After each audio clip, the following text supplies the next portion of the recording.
are some knocks on him. He did weigh in at 215, and I think Al from Rhode Island wants to know, is that too small of a frame to hold up in the NFL? That's a great question, man. And I think a lot of people have that concern. There's no footage of him ever getting hurt.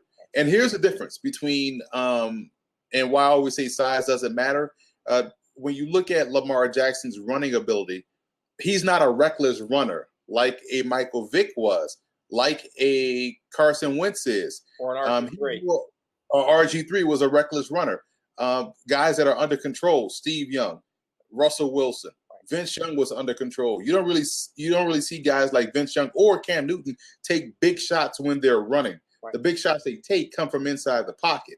So when you're under control, and that's the unique part about, and I always have this thing about running backs as well.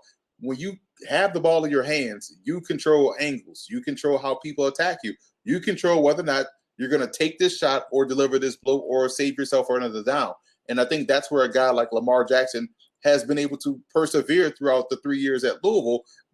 When he first got there, he literally looked like a sour punch straw. And then you saw him add weight this past season, and he's continued to bulk up to where he's like 215. So, but he's been able to protect himself. And that's the key. How do you protect yourself? Which is why those quarterbacks that we talked about earlier that have been injured because they run reckless, that's the difference between a guy like Lamar Jackson, despite him being only 215.